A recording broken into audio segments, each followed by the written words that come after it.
Hello, happy Monday, and welcome to another episode of Kickpoint Tour Issue. Thank you for joining us for our third go at this, Joe. And for those watching, and do tell those listening, you've been released from prison and you're back in your own home with a lovely background this week. Can you give everyone a bit of context to all of that? We had some funny comments last week. Yeah, so I have some Wi-Fi issues where I live. I'm quite rural, aren't I? So I have a few little, I've got Wi-Fi. It's just not that quick. So we'd done the first couple of episodes. I'd been ventured up about 15 minutes away to a co-working space. But when you've got a co-working space, it's very neutrally decorated, to say the least. I was just up against a white background, and we thought it was going to be fine, didn't we? And then just a couple of comments rolled in of, is Joe being interrogated? Is everything okay? Is he in prison? So we thought we would try and make it a little more visually appealing by coming back to my office. So we'll see how that goes, eh? It's so funny because I think we're normally the ones who worry about that because we want to put good content out of people. But thank you for the comment. Seriously, we need this. We need to be checked on these things. We want to make it look as visually appealing as possible. So that's that for those listening and watching. And another busy week, Joe. I was always anxious about this show, that on quiet weekends, like the one we just had really on tour. I know the Ladies Tour Championship was there and we had the end of the PGA Tour season. So there's still storylines, but we do have loads to talk about. We've got Sami Valimaki's bag, which is really interesting. Some news from Titleist that I want to share. I kind of want to ask a big question about Titleist and their tour presence. We've got Thitikul's bag. She's been breaking records on the LPGA Tour. And there's always golf to talk about. So we've got a very good episode for you, Joe. But what I want to know is, you were a grumpy boy last Monday. How was your weekend this weekend? Are you happier? Did you get to play any golf? Have you done anything fun? I worked for the whole weekend, Dan. It is silly season for launches. I've got reviews coming out of the wazoo. So I have just been working through, I spent Saturday morning hitting, getting data, writing notes. I spent most of Saturday afternoon and evening writing that up into draft form. I spent most of yesterday uploading that into review form. So no, I've not had the most relaxing weekend of all time, Dan. But that said, it does make me less grumpy because I feel like I've got less work to do now. So I've broken the back of a lot of stuff. So yeah, I'm in a better mood. Thanks, mate. I know the feeling. The weather's killing me, man. It was killing everybody, not just me, obviously, everybody. Saturday was a write-off here, so I didn't even bother. And then I looked at the weather on Sunday on Friday and was like, oh, Sunday's going to be a write-off as well.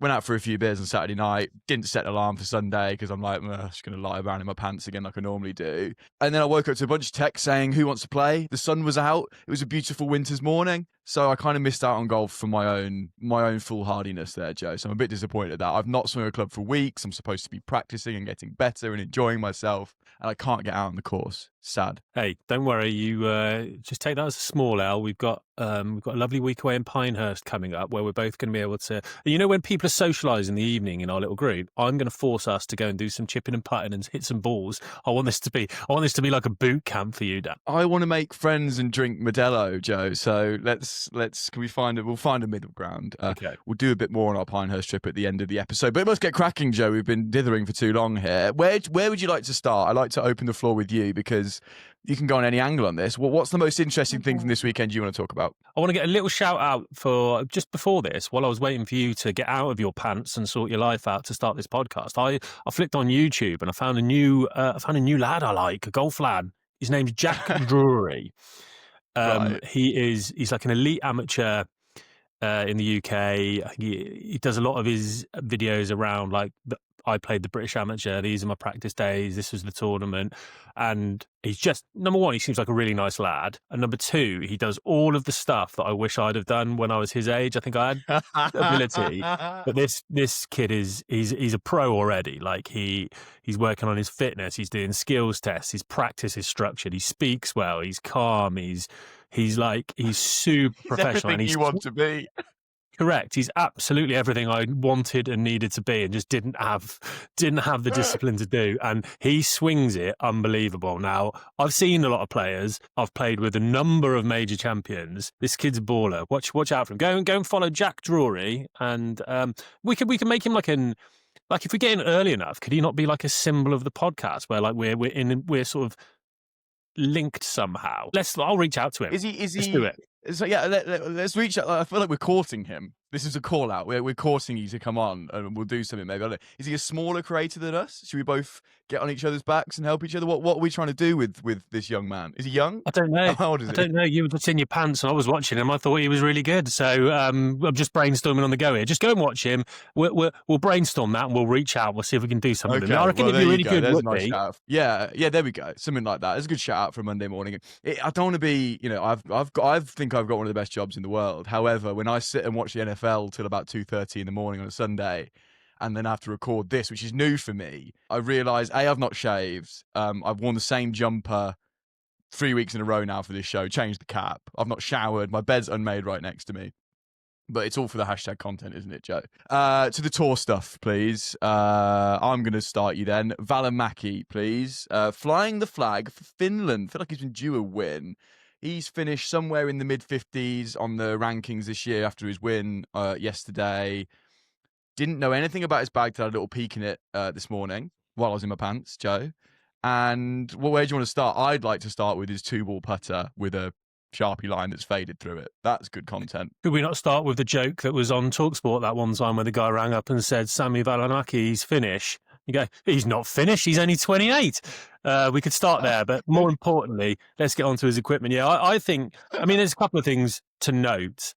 Let's just run down his bag quickly. GT3 driver, which we're going to talk a little bit more about in a second. Then he goes to a TaylorMade R7 quad mini driver, QI35 7-wood, so big into the TaylorMade fairway woods again there. We've seen that a lot on tour. Then he's in Ping Blueprint S irons, 4 Vokey wedges, and then he's got his kind of homemade OG 2-ball putter, which is something that sort of stood out. We saw it on our friends from SMS on Tour, put all this up on their Instagram, so go and take a look at that. Some really good images there.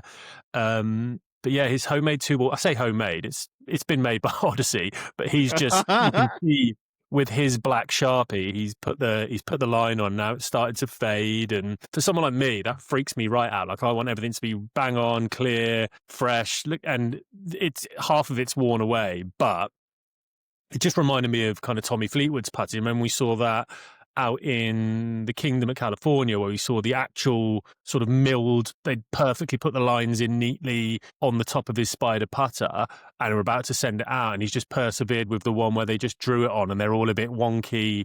It doesn't compute well in my head, but obviously it's working really well for these boys. We spoke about this a couple of Friday episodes ago now, goodness me, I don't know when, but your 2-ball putter that was customised with, what was that young lady's name, Joe? Keely Hazel. Keely Hazel. Who's been in touch with the podcast, actually, because we did a social clip.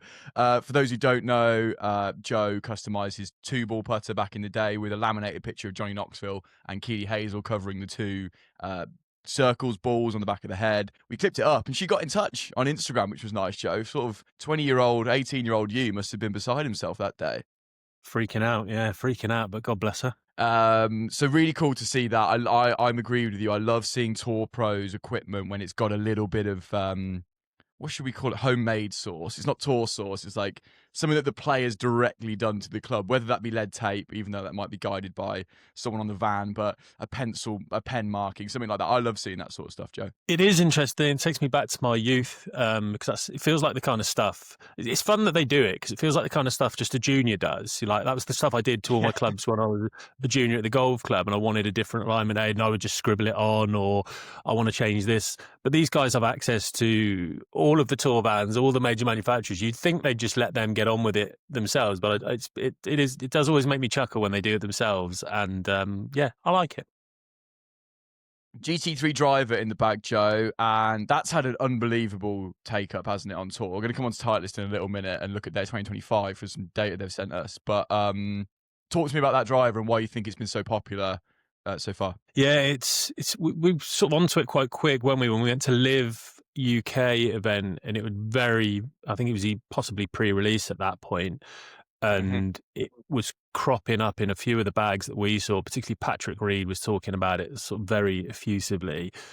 It just seems to have number one, it's just a really solid driver. Numbers just hugely reliable, quick, stable, just does everything you need a driver to do in that sense. But I think moreover, in my opinion, I actually heard Johnny Wonder talking about this. I think it's a shape that really appeals to the better player. It's ever so slightly more compact than some of the others on the market, but also face progression's a big thing. Having the face not too far back and not too far forward of the hosel, the little bit of a pear-shaped element to it, sitting square. Sometimes you just get products, as we know, whether that's TaylorMade QI10 fairway wood, numerous examples of these things that just tick a lot of visual boxes for players, which is obviously key, but also combine that with the performance element. It's fallen into such a good place. And he's a 4-brand man. I wouldn't have known which brand he was attached to. I guess he's not, if he's a 4-brand man.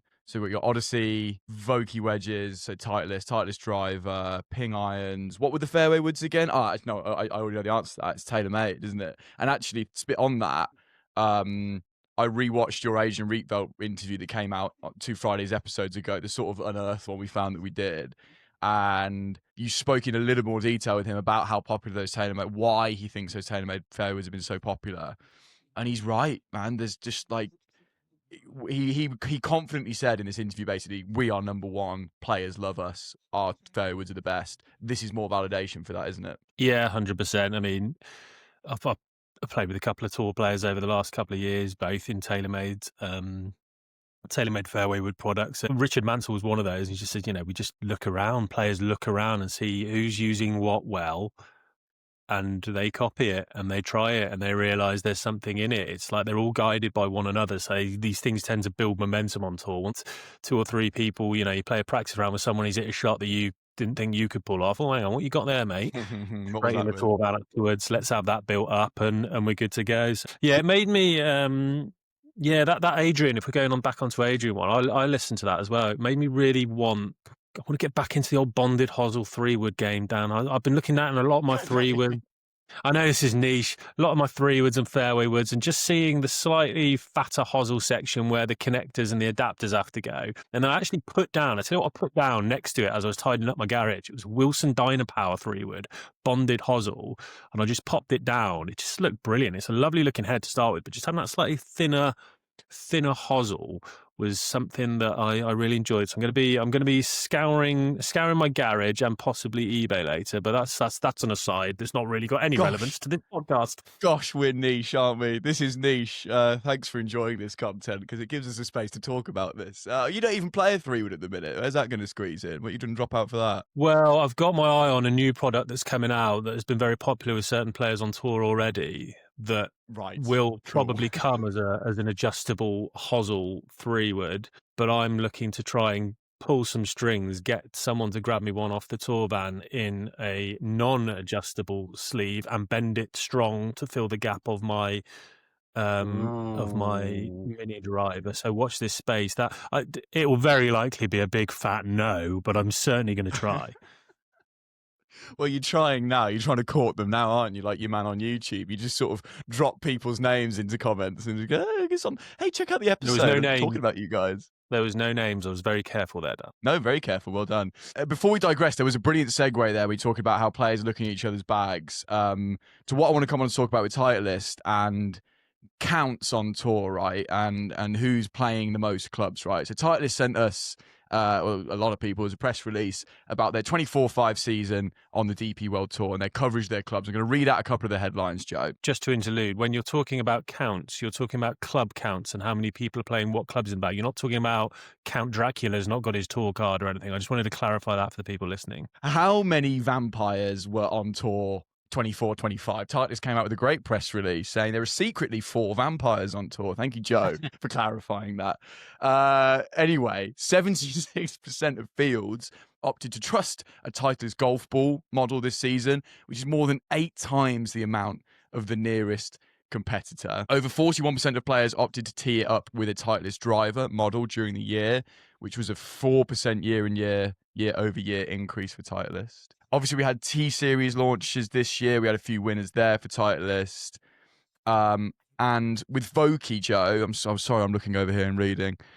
Just under 50% of wedges in play at the DP World Tour events being Vokey design across the year. This is huge coverage, right? These are big numbers. The ball one's obviously the biggest headline. 8 times better than the nearest competitor, which I would speculate is probably a TaylorMade ball. 8 times. And then, as we've just spoken about, great coverage on their drivers, loads of uncontracted players in their equipment. So what I want to ask you is, why is Titleist so dominant on tour, in your opinion? Yeah, it's a very good question. And I think you can break it down into categories. And number one, they just make really good product, and they always have. It's just high quality stuff. You could happily play 14 Titleist clubs and know you're not giving up performance in any area nowadays with any of them. So that's number one. That's fairly obvious. Number two, I think I said to you before we started the podcast, I think there's marketing stuff. There's marketing strategies on tour, and some are very different to others. So I'll take you back to kind of 2012 when I played a couple of tour events, and I remember being on the range. And sort of the back end of Tuesday and Wednesday, TaylorMade, for example, the reps from TaylorMade were kind of pounding the range, leaving bags out on the range of fairway woods, of drivers, of hybrids, etc., just for people to pick up, take what you want, try it, because they wanted to get them in play. And it was all about, well, mainly driver count for them, but then it subsequently, fairway numbers and hybrid numbers were also important. So that was a big thing. Just winning the count was because you wanted to be able to present to marketing and present to the public, we're the most used driver on tour. That's a great thing to be able to say. Then a few years ago, they went down a completely different route, if we're talking TaylorMade here, where they decided to chuck all of that marketing budget at a handful of superstars. So you were looking at all the money went on Rory, Scotty, Tiger, Tommy, Nelly Korda, players like that. And it was a much smaller pool, but they wanted to know that the best players were playing TaylorMade rather than just loads of players were playing TaylorMade. And they do support other tour staff, like we did What's in the Bags with Romain Langasque, with Riggs Johnson, people like that. So it's not that they don't support other tour staff, but it's a much smaller pool than many of the other brands now, because they've just focused so much of that attention and budget on the top end guys. Titleist still seem to be, again, when we walk the range at the Belfry, for example, there's an awful lot of Titleist staff players.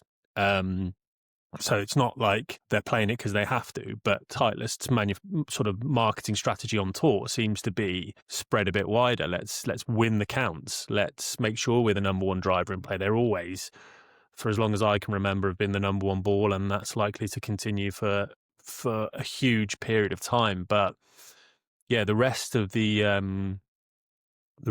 departments within the game, they make a brilliant driver, so a lot of people are going to play it full stop, and we see that, like we say, non-contract and staff players. Yeah, to me, it's a combination of just making absolutely banging product along with the strategy of let's try and spread this far and wide and let's win the counts, because those press releases we get on a Monday morning or Sunday night, depending on how quickly Herbie got out of bed, it's a good thing to be able to say, to report those proportionate numbers versus the competitors. Smart. It's just a different way of going about things. Yeah, top analysis that, Joe, actually, because when I saw it, I'm like, yeah, great. Like, what's the but here? And that is the but. However, they've got so many staff players because they make such good equipment. Let's not avoid that.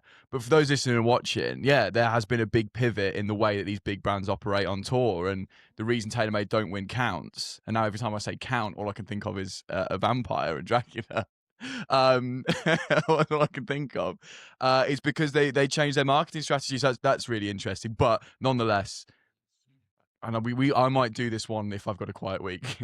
I want to do some more uncontracted looking in bags and just see percentages there, because where brands report on things, they report on their players, right? They don't tend to report on uncontracted numbers. I'm sure SMS on tour might, so maybe we can get in touch with them for some help, but maybe we can look at the percentages in completely uncontracted bags like Valimaki this week. I think that's the way to go, isn't it? Like, when people are completely open to play whatever they want to play, there are trends that establish, and what we saw last year was massive in, like, Ping G440 LST was a huge driver we kept seeing everywhere in non-contracted bags. Then Titleist seemed to have picked up that mantle a little bit with the GT range. Then you get players that are just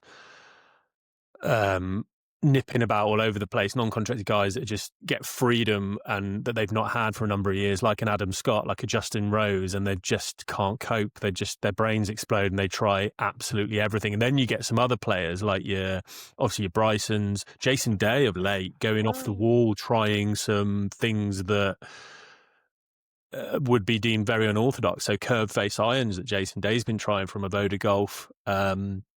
Some really interesting new products. So yeah, I think you get a really good reflection of what's high quality product is by looking in those non-contract bags. So I think that'd be a really interesting exercise. If we can speak to SMS and get a bit of insight on that, would be really good. Ball is absurd. 8 times the competitor. You don't see that in any other category, not even near, not even double.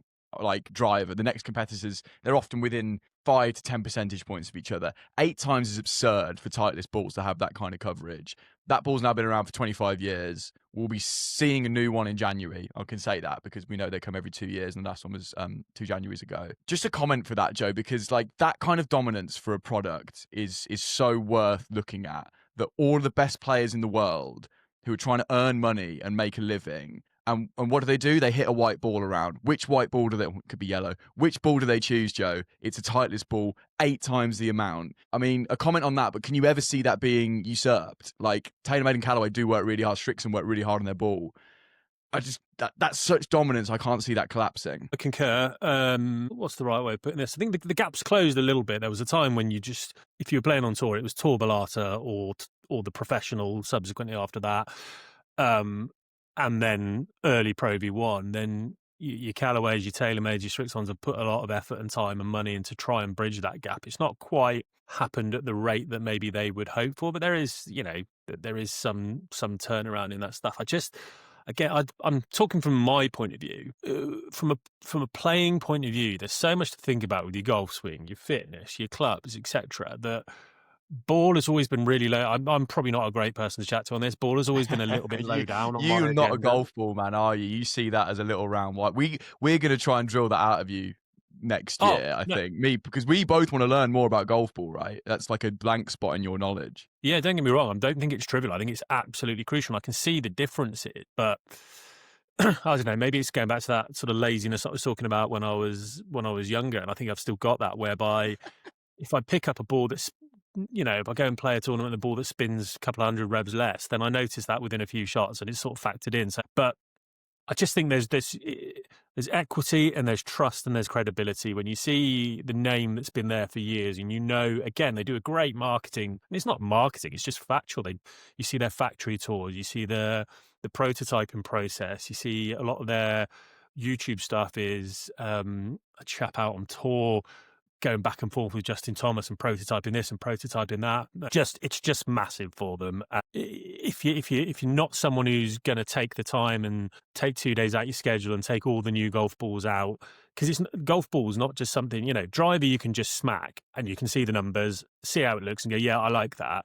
To go and try and change golf balls, you've got to go and take that to the putting green and see how it feels. You've got to take it around the green to see how it spins and flies. You've got to then hit some mid-irons with it to see how stable it is. You've got to take it out in the wind to see if it penetrates the wind through crosswinds. You then got to go and hit drivers with it to check the ball speed matches up with or beats your previous ball. It's a big undertaking, and I honestly think there'll be a lot of pros that just like, well, everyone plays that'll work for me. It's because it's got that reputation. I think there'll be a huge amount of that. As we said, there are a lot of copycats. It's got that great reputation. So why would you not just trust that? Really good point. That's a thread I want to pull on next year whenever we're interviewing tour pros. And we've asked them this before, but I want to be a little bit more forthright with it, is how much do you just copy? Because not in a like you're lazy, you don't bother way. It's like how, like in their opinion, how much does like herd mentality and groupthink basically influence their equipment choices? I'd love to kind of really delve into that on just a personal level for these players. But also, if we go down the route of,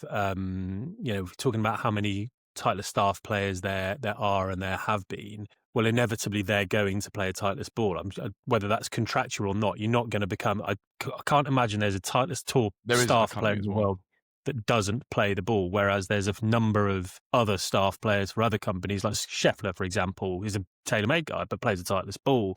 So yeah, there's that to consider as well. Maybe it's just a numbers thing as well in terms of how many staff players there are, but it's just a good ball, isn't it? It's just a good ball. Quick one before we talk ladies tour. I know we're close to our half an hour limit here, Joe, but a couple of points. Adam Schenk, who we spoke about last week, putting one-handed, had the 17 ball in. The regular X, I can't remember. That's old. Or 19. It was a pre-COVID ball either way. It just fascinates me they still make them for players and they still got them somewhere.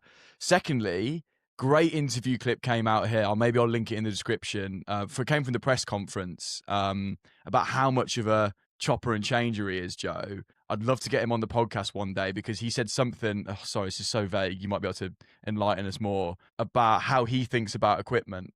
And he's a real fascinating gearhead, I think. Yeah, there was a bit in particular, and do you know what? I actually noticed this yesterday, and it wasn't because I was looking for it, but he said that I've got a squad of drivers, for example, and I think he phrased that. So one of his was, look, if I go and play in Phoenix and it's 100 degrees and I'm in a t-shirt and I'm warm and I'm loose, then this driver and this shaft and this loft setup is going to work a dream for me. He says, however, if I go to Pebble Beach and it's 50 and I'm in a waterproof jacket and I'm cold, he was saying his speeds can vary between cruising at like 123, 124 clubhead speed with driver to like 115. And if he takes the driver that works well from 123, 124 miles an hour and tries to play it at Pebble Beach, he said, it's just going straight right. He said, I don't have the momentum to square it up. So he's looking at things that in depth. And I had this yesterday. I was testing our drivers yesterday or Saturday, albeit in a shed, but it was freezing cold. And I had a hoodie on with a jacket over the top. And then by the time I'd hit a few, I was slower than I normally was. And I just thought, warming up it, I'll take the jacket off.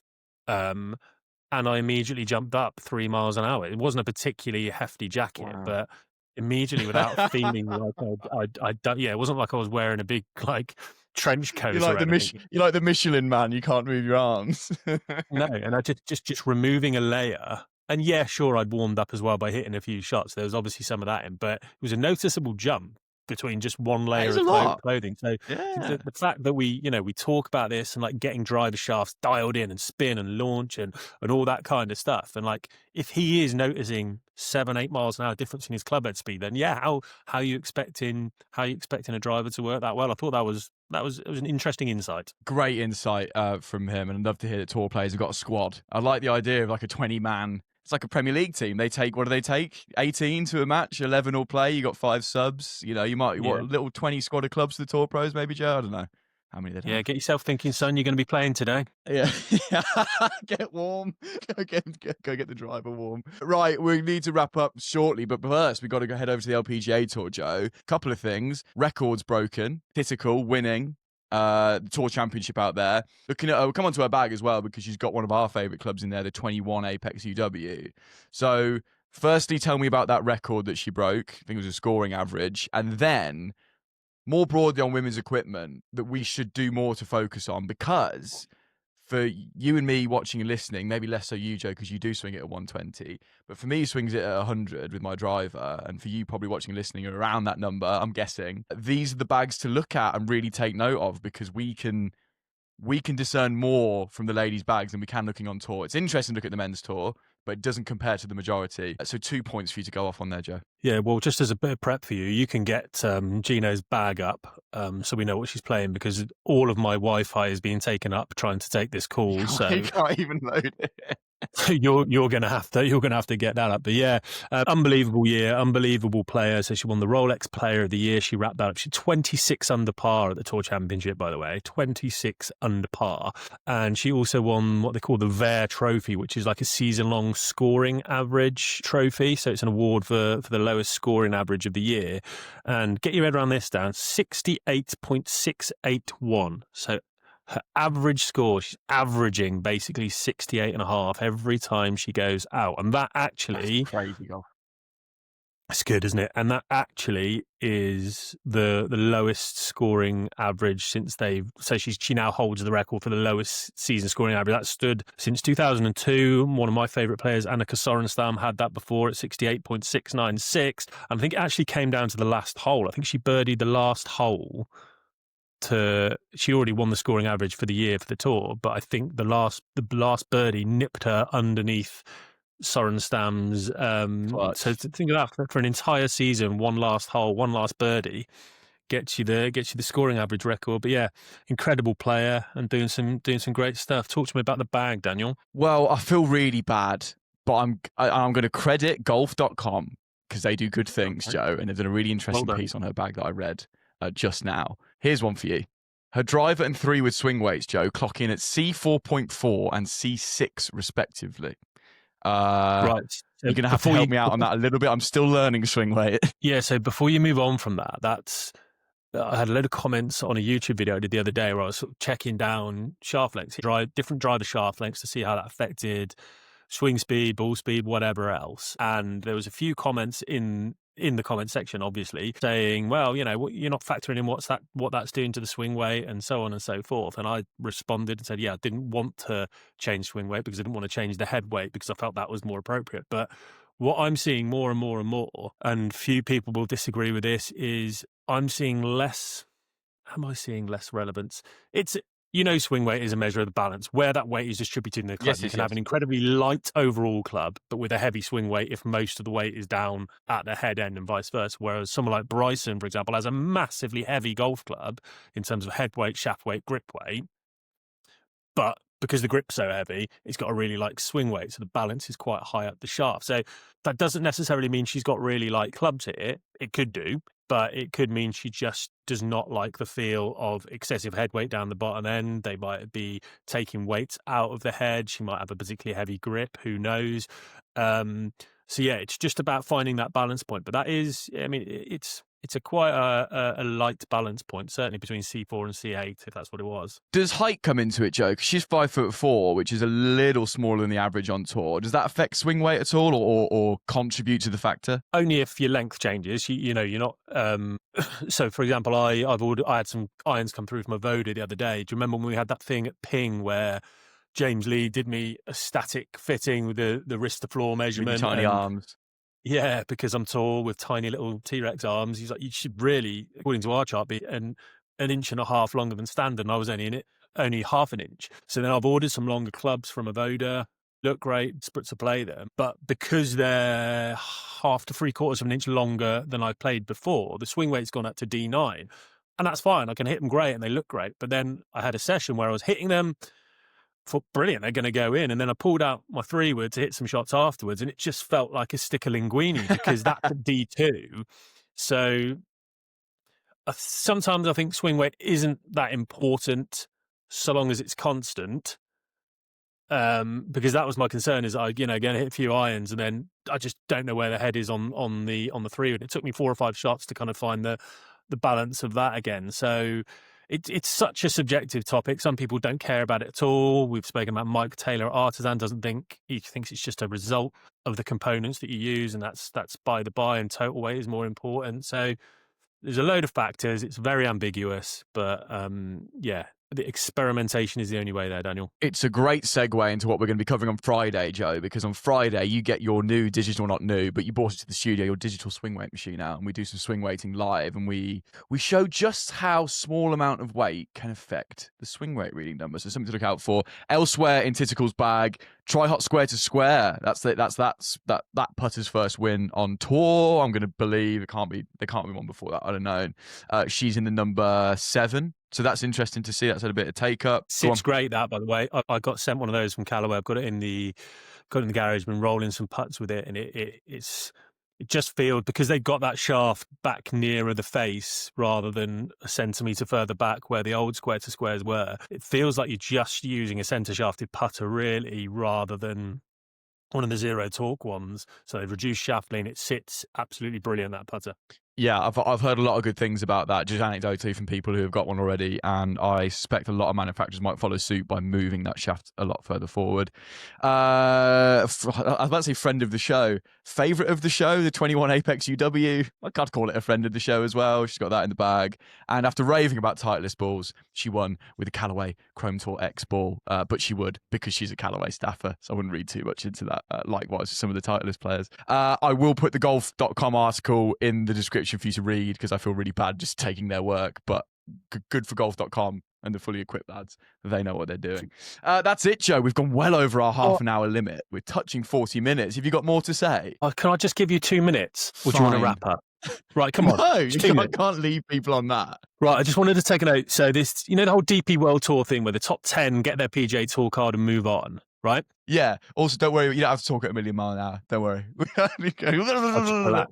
I'll just relax, shall I? Chill, bro. Chill. The PGA Tour season is now wrapped up. I was looking down the order of merit because I wanted to see how the boys who went across last year had gotten on. And truth be told, it's not well. Listen to this, Dan. Oh. So of the 10 that went across, only 2 managed to finish inside the top 100 and retain their playing privileges, and they only did it by the skin of their teeth. Torbjorn Olesen managed to come in at 96th and scrape his playing privileges, and Rasmus Højgaard. I keep getting confused with Rasmus Nergaard Peterson now. He's made it very difficult, but he came in at 84th. Then the rest of them, we're looking at Jesper Svensson at 111, Nicholas Norgard, friend of the show, at 159, Manacero 166, Rosner 156, Jeeno 173, Tristan Lawrence 163, Tom McKibben 221. Also, he spent most of his time on live, obviously. Paul Waring at 224. So most of the season injured for Paul Waring. So I think that he might have some medical exemption. Yeah, it just makes you wonder about the pathway from DP World Tour. You think you've finished that top 10. I'm going to nip across to the PJ Tour, exploit all those riches, and that's fantastic. And then it hasn't worked out this year. The crop that are going through this year is interesting. I want to give me your pick on who you think might excel from this 10, and then we can wrap up. Marco Penge, Laurie Cantor, Raitan, Sadie, Noren, John Parry, Haitong Lee, Kaito Nakajima, Rasmus Nergaard Pettersson, and Jordan Smith. Okay, interesting. Well, I think Cantor's going to struggle, seeing he's going to play on a rival tour. So I'll rule him out. Is that confirmed? Or allegedly, sorry. Thank you, Joe. Allegedly. Cover my back there. Right, for me, it'll be between Penge, who's sort of the moment. He is him. He is the moment. Can he translate that in America? Noren, I love Alex Noren. He's done it out there before as well. So for him, as experienced as he is, as well as he's playing, or at least was at the end of the year, I can see him squeezing in the top 100. Not even squeezing in the top 100. I could see him getting in the top 75, for example. Love a bit of Haitong Lee as well. Love to see him back in form. He had a great Open. I've really enjoyed watching him play this year. I really hope he can translate it out there as well. So out of those, I'd go for those 3. And I'll lean on the experience of Noren, but I'd love to see Penge or Lee do well. What about yourself? What do you reckon? Yeah, maybe I'm just recency biased. It's Penge, I think, has got all the hallmarks of someone who could go on, particularly in America. That suits his game. The bigger ballparks, the slightly more room. He can use that 190 plus miles an hour ball speed, and I just like the way he's trending. Everything in his game. Alex Buckner, who he works with, the coach there, I think he's a really smart guy, and they seem to be on a good path to me. So Penge would be my pick, and I don't think that's any surprise. I think Jordan Smith might surprise a few people. Some of the trickier golf courses out there, he's one of the best swingers and ball strikers, notoriously. On tour, you get these guys that people just like, yeah, flusher, and he's a flusher. That's me done. Well, let's come back to this. Let's come back to this next time next year. I've gone Noren, you've gone Penge. Let us know down in the comments on YouTube, Spotify, DM us who you think out of those 10. And hopefully, Joe, because I feel like we're DP World Tour. That's like our tour. They're our guys. Let's hope we can get more than 2 in that top 100 this time next year. And that will wrap it up for this week. Thank you for listening. We've had some really positive comments about this show, so thank you for your support on that. Really glad you're joining this early. As you can tell, we read all the comments, and that's why we've changed those backgrounds. So anything you want to hear or see from us, let us know. We read them all. We try and act on it. This is your show, not ours. We're making it for you. So let us know. Did see one wanting us to talk more about our golf, which we'd love to do. We will do coming forward, but we're just not playing a lot at the minute. It's winter. We're going to get some opportunities to go and play that. Go on, Joe. I was going to say the problem with you and me is like we try and make some time to talk about this stuff. and we then think we're short on things to talk about, and then before you know it, we're 44 minutes into a recording that has a hard stop of half an hour. I was worried about this week. I went to bed last night at 2 a.m, worried about this. I said, what the hell are we going to talk about? And here we are 45 minutes in. That's good. There's positive signs. So yeah, all comments welcome. We read them all. Next week's Monday show will be arriving on Tuesday. We are in transit next Monday, going to Pinehurst. We're very excited. We're going to have some great content for you. But because we don't want to leave you hanging, because it's a good weekend next weekend for golf, we're going to record it on the Monday night in the US, jet lagged, bit loopy, and we'll get it out on Tuesday-ish morning, something like that. So bear with us on that. I think that'd be quite funny because we'll be jet lagged and a bit silly. Possibly drunk. Yeah, hopefully, actually. Let's get a couple of Modelo's down us. So that leaves us to wish you a good week. Enjoy the rest of your working week. We'll see you on Friday for some good swing weight chat. It's a nerdy one on Friday. Thank you for listening. Thank you for watching, Joe. Thanks for your work as always. Hey, the Wi-Fi works. Isn't that great? We did it. Well, we don't know yet. It hasn't uploaded yet. We'll find out. Okay, well, if you're seeing this, it has. And until Friday, goodbye.